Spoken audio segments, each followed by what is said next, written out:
The bar council of Rajasthan Jodhpur के नवनिर्मित अधिवक्ता भवन का उद्घाटन कार्यक्रम मुख्यमंत्री अशोक गहलोत वीडियो कॉन्फ्रेंसिंग के जरिए कार्यक्रम से जुड़े हैं। सीधा रुख करेंगे इस कार्यक्रम सिंह राठौड़, श्री संजय शर्मा, डॉक्टर महेश शर्मा, श्री हरिंदर सिंह सिंसीवाल, श्री सुनील बेनीवाल, श्री जीडी बंसल, श्री बलजिंदर सिंह सांधू की मंच पर पधारें एवं माननीय न्यायाधिपति श्री दिनेश माहेश्वरी जी को गुलदस्ता भेंट कर स्वागत करें।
विनम्र अनुरोध है कि श्री रंजित जोशी जी, श्री कुलदीप कुमार शर्मा जी, श्री सैयद शाहिद हसन जी, श्री सुशील शर्मा जी, श्री चिरंजी लाल सैनी जी, श्री राम प्रसाद सिंघारिया जी, श्री भुवनेश शर्मा जी, श्री योगेंद्र सिंह शक्तावत जी, श्री कपिल प्रकाश माथुर जी, श्री देवेंद्र सिंह राठौड़ जी की वे मंच पर पधारें एवं माननीय मुख्य न्यायाधिपति श्री अकील कुरैशी जी को गुलदस्ता भेंट कर स्वागत करें।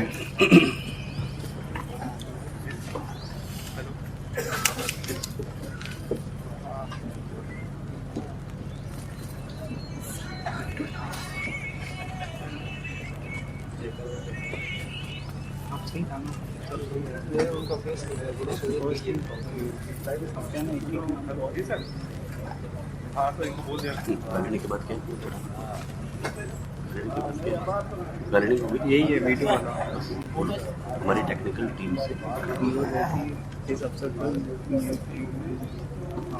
चलो स्टार्ट भैया को वीडियो चलेगा। हमारी टेक्निकल टीम से अनुरोध है कि वे इस अवसर पर निर्मित एक लघु वीडियो चित्र का प्रसारण करें ताकि सभी अतिथि इस सुंदर भवन का सिंहावलोकन कर सकें।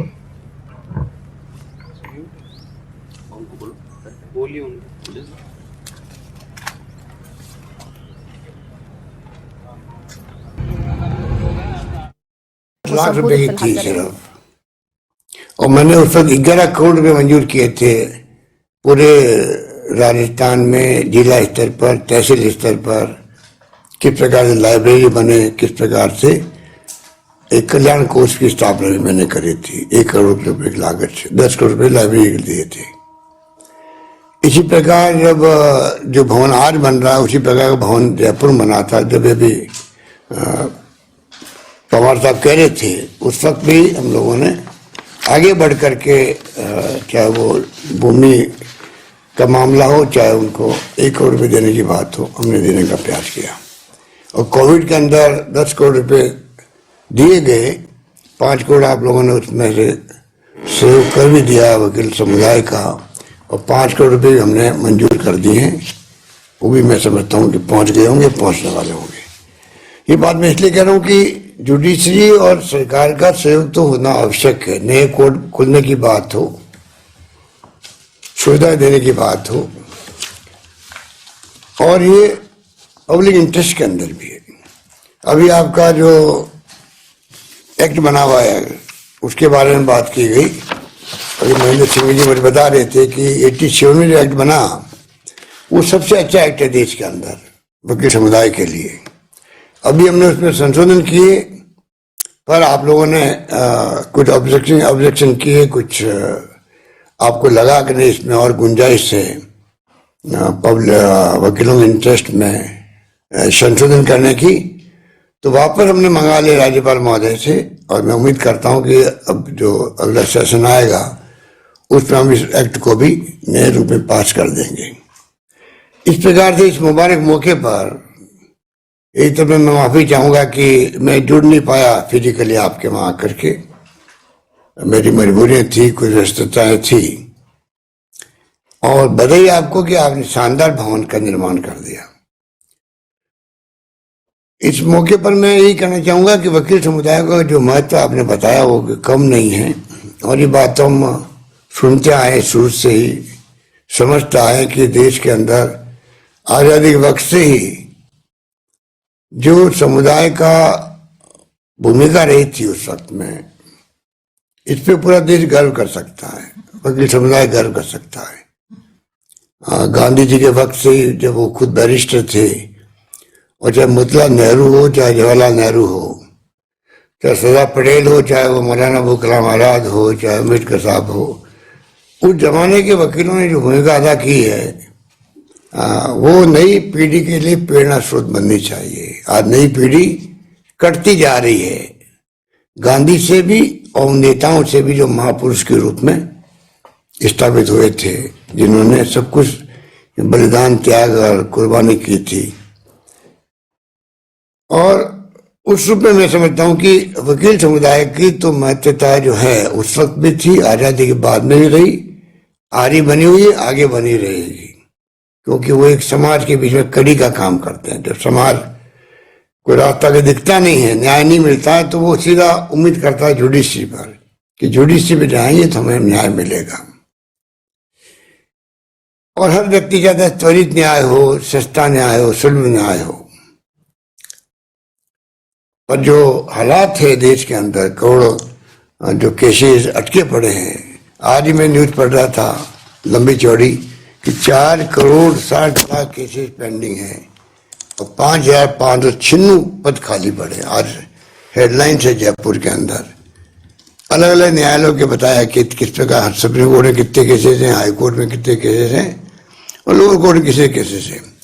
ये तो मैं समझता हूँ कि दिनेश महिषी जी बैठे हुए हैं, जो हम तो इनको ही कह सकते हैं कि कोई तरीका निकालें सुप्रीम कोर्ट, क्योंकि पीएल तो फाइल होने लग गई, पर ऐसी कोई पीएल भी फाइल होनी चाहिए जिससे कि दबाव पड़े और राष्ट्रीय बहस शुरू हो जाए। नेशनल डिबेट जब शुरू होती है तो सरकारें जो होती है, चाहे किसी पार्टी की हो, उस पर दबाव पड़ना स्वाभाविक है कि किस प्रकार से हम देश की जनता को समझा सकें। तो ये तो नेशनल डिबेट का विषय बन गया आजकल कि कैसे करोड़ों लोगों को न्याय का समय पर नहीं मिलेगा तो न्याय नहीं मिलने के बराबर होता है। ये तो आप स्वयं भी कहते हैं। तो ये हमारे लिए बहुत बड़ी चुनौती है कि आज देश के अंदर करोड़ों लोगों को समय पर न्याय नहीं मिल पा रहा है और न्याय से वंचित रहते हैं हमेशा के लिए। वो उस पर कुछ कर सकते हैं। जुडिशरी पे कोई दबाव होना ही नहीं चाहिए, चाहे कोई सरकारें बनती जाए, बिगड़ती जाए। और दुर्भाग्य से जो माहौल बन गया देश के अंदर, वो बहुत खतरनाक माहौल है, क्योंकि जिस प्रकार से जो एजेंसी हमारी है, सीबीआई, इनकम टैक्स, ईडी, उस पर दबाव तो साफ दिखता ही है। जुडिशरी के बारे में चर्चाएं होती रहती है, चाहे सुप्रीम कोर्ट हो चाहे हाई कोर्ट हो। वो बहुत दुर्भाग्यपूर्ण है, क्योंकि सबसे ज्यादा क्रेडिबल कोई है जिसमें लोग न्याय की उम्मीद कर सकते हैं तो वो सिर्फ और सिर्फ जुडिशरी है। और उस पर अगर कोई दबाव हो या उस पर कोई उसके ऊपर आरोप लगे या कोई उसके लिए चर्चा भी करे पब्लिक के अंदर, हम तो बचपन से देखते थे कि हाई कोर्ट के जजेस के बारे में भी इतना समाज में सम्मान होता था। कभी कोई वो चले जाते कोई शादी में तो चर्चा होती थी पूरे शहर के अंदर कि जज साहब वहां शादी में गए हैं। इतना बड़ा उनका मतलब एक ऑरा बना हुआ था। आज ये ट्रांसफर पोस्टिंग होने लग गई जजेज की भी, ये नौबत ही क्यों आई है, ये सोचने की बात है। सीधे साहब बैठे हुए हैं, त्रिपुरा से पधारे हैं राजस्थान के अंदर बहुत कम समय के लिए। अगर ये हमारे 3 साल पहले आते तो ज्यादा हमें लाभ मिलता। यहाँ के सीधे साहब को भेजा गया त्रिपुरा, उसकी जरूरत क्या पड़ी। ये तमाम बातें चर्चा में आती पब्लिक के अंदर, जो ना देश हित में, ना प्रदेश के हित में, ना समाज के हित के अंदर है। कि नौबत क्यों आई कि इस प्रकार से ट्रांसफर सीजे की हो उस रूप में, और त्रिपुरा की जगह पर। तो ये जो हालात बने, ये चिंताजनक स्थिति है, उसको हम कैसे हल कर सकते हैं, उसमें मैं समझता हूँ कि सोचने की बात है। तमाम जुडिशरी और तमाम सरकारों को, चाहे वो केंद्र की हो, चाहे राज्यों की हो, चाहे जुडिशरी का हाई कोर्ट हो या सुप्रीम कोर्ट हो, आज सीजेआई रिटायरमेंट के बाद में मेंबर पार्लियामेंट बन रहे हैं। बताइए आप, क्या हो रहा देश के अंदर, गवर्नर बन रहे हैं, क्या जरूरत है। सीजेआई का औरा कितना बड़ा होता है देश दुनिया के लिए, और वो आज मेंबर पार्लियामेंट बन के क्या संदेश देना चाहते समाज को, वो बहुत बड़ी चिंता का विषय बना हुआ आज देश के लिए। इतनी चिंता लगी हुई कि पता नहीं देश किस दिशा में जाएगा, कैसे जाएगा, वो तो समझता हूँ कि वक्त बताएगा। पर मेरा मानना है कि हम सबको मिलकर कैसे हम जुडिशरी की सैंक्टिटी की रक्षा कर सकें, कोई तरह का हस्तक्षेप नहीं हो, कोई सिफारिश नहीं चले जुडिशरी के अंदर, कोई सिफारिश करने हिम्मत नहीं करे, चाहे पॉलिटिशियन हो, चाहे वो इंडस्ट्रियलिस्ट हो, चाहे कोई व्यक्ति प्रभावशाली कितना ही हो, उसकी हिम्मत ही नहीं हो कि वो जुडिशरी में सिफारिश करने की कल्पना भी कर सके। पर आज वो बात नहीं है। आज तो माहौल जो बना हुआ है अजीब सा बना हुआ है, अजीब सा बना हुआ है। ऐसे ऐसे किस्से कहानी सुनने को मिलते हैं कि आश्चर्य होता है, पता नहीं क्या होगा, कैसे कैसे क्या लोग सोचेंगे पता नहीं। कानूनी दायरे में सब सम्मान माने जाते हैं, और वही और रहना चाहिए, सबको न्याय पाने का समान अधिकार है, और कानून से बड़ा कुछ नहीं होता है। इसीलिए कानून, चाहे वो कितने बड़ा व्यक्ति हो, कितना बड़ा राजनेता हो, सबके लिए संविधान ने सबको बराबर का अधिकार दिया है। तो मैं समझता हूँ कि वकील समुदाय भी, बार काउंसिल ऑफ इंडिया भी और बार एसोसिएशन भी अपनी भूमिका अदा कर सकते हैं, क्योंकि आपकी बात को जजेस को सुननी पड़ती है, ये मैंने महसूस किया है। इसलिए बार काउंसिल ऑफ इंडिया अपनी भूमिका अदा करे, जैसे मैंने कहा नेशनल डिबेट शुरू हो, इस प्रकार से एसोसिएशन भी अपना काम कर सकती है। वकील समुदाय के इंटरेस्ट तो देखती है वो, परंतु साथ में वो कैसे हम लोग इसमें इम्प्रूवमेंट कर सकते हैं, उस दिशा में भी बहुत कुछ कर सकते हैं। इसलिए मैं तो इस मौके पर इतना कहना चाहूँगा कि मेरी रुचि में रही है, मैं खुद ही आपके समुदाय का एक लॉ करने के बाद रजिस्ट्रेशन करवाया था जोधपुर में, परंतु बाद में मैं एक्सीडेंटली आ गया राजनीति में, और पीछे मुड़ के देखने का समय नहीं मिल रहा है। इसलिए लगातार मैं प्रदेशवासियों की और देश में जो कुछ मुझसे हो सका सेवा करने का मैंने जिंदगी में प्रयास किया है। मुझे खुशी है जोधपुर में लॉ यूनिवर्सिटी खुल सकी मेरे कार्यकाल में, और जोधपुर भी आज आप बैठे हुए हो, दिनेश जी को तो मालूम है कि किस प्रकार से हम लोगों ने कर रखा है और बना रखा है। जोधपुर में आयुर्वेद यूनिवर्सिटी भी है और लॉ यूनिवर्सिटी भी है, और मैं समझता हूँ कि आईआईटी भी आ गई, एम्स आ गया, तो सभी तरह से जोधपुर के अंदर कृषि विश्वविद्यालय खुल गया। एक के बाद एक उपलब्धि हो रही है। अभी इंजीनियरिंग कॉलेज को भी हमने विश्वविद्यालय का दर्जा दे दिया है, विश्वविद्यालय बन जाएगा वो, और हाई टेक्नोलॉजी की यूनिवर्सिटी ला रहे हैं हम लोग, तो कोई कमी नहीं रखेंगे। पर आपकी भूमिका अपना आप में बहुत बड़ी भूमिका है, और मैं उम्मीद करता हूँ शानदार भवन बनने के बाद में एक नया कॉन्फिडेंस वकीलों में भी, हम सब में भी, जिसमें मैं भी शामिल हूँ जोधपुरवासी होने के नाते, हम सब में एक नया कॉन्फिडेंस पैदा हुआ है कि हाईकोर्ट शानदार बिल्डिंग, और जो आपने मांग करी है, महेंद्र सिंह जी मुझे कहते रहते हैं, बार काउंसिल ऑफ इंडिया की भवन की बात है शायद, बार काउंसिल राजस्थान, वही इंडिया का मतलब राजस्थान के ब्रांच हो गई। उसके लिए भवन जो बनना है आपके हाईकोर्ट बिल्डिंग में, वो भी हम लोग बनाएंगे, ये मैं आपसे विश्वास दिलाता हूं। और मैं चाहूंगा कि जो भी आपकी मांगे हों, आप निसंकोच अधिकार समझ के मुझे बताते रहें। आपको निराश नहीं करेंगे, इतना मैं वादा कर सकता हूं, बार काउंसिल के चेयरमैन साहब से भी, एडवोकेट एसोसिएशन के चेयरमैन साहब से भी, सभी समुदाय से यही बात कहता। मैं समझता हूं कि आज मुझे खुशी हो रही है कि दिनेश महेश्वरी जी भी आए हैं जोधपुर में इस काम के लिए। मैं उनका भी हार्दिक स्वागत करता हूं। कल मैं उनसे ट्राई कर रहा था बात करने के लिए, सॉरी फील करने के लिए, कि आज मैं फिजिकली प्रेजेंस नहीं हो पाऊंगा, मेरी बात नहीं हो पाई। पर मैं अभी इस मौके पर कहना चाहूँगा सीधे साहब को, सबको, कि मैं आ नहीं पाया, इस बात का मुझे दुख है, पर मेरी भावना आपके साथ में है। यही बात कहता हूँ मैं अपनी बात को, क्योंकि लंबा चौड़ा मैं समझता हूँ कि उपलब्धियाँ बहुत ज़्यादा है, और हम जो कुछ किया वो भी कोई कम नहीं है। और बार काउंसिल भी जो काम कर रही है वो भी मैंने देखा है, अच्छा काम कर रही है। तो सब अपना अपना काम हम लोग कर रहे हैं, आप निश्चिंत रहें। और मैं समझता हूँ कि ये एक प्रोग्राम जो है आज का, ये एक मौका दे दिया, अवसर दे दिया दो बातें कहने का। वैसे मैं, आप जानते हो मेरी नेचर, जब मैं बोलता हूँ तो दिल से बोलता हूँ। जब हाईकोर्ट बिल्डिंग का उद्घाटन हुआ था तब हमारे राष्ट्रपति महोदय भी थे, सीजेआई साहब भी थे, सीजे राजस्थान भी थे, लॉ मिनिस्टर भी थे, राजस्थान हाईकोर्ट तमाम जजेस थे। तब भी मैंने काफी बातें ऐसी कही थी जो शायद उस मौके पर कहना चाहिए कि नहीं कहना चाहिए, मुझे पता नहीं।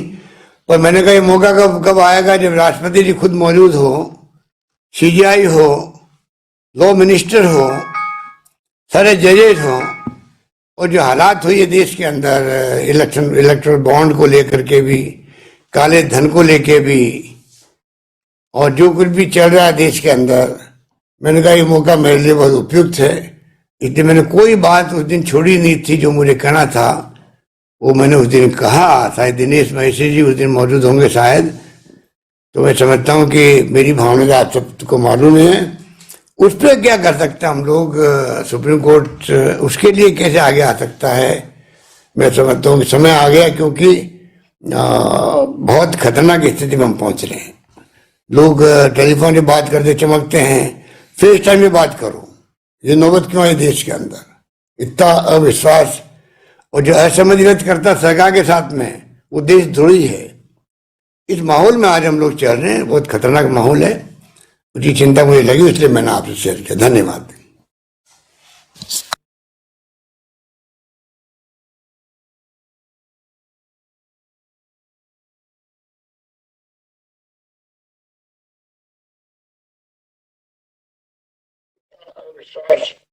और जो असमझ व्यक्त करता सरकार के साथ में, वो देशद्रोही।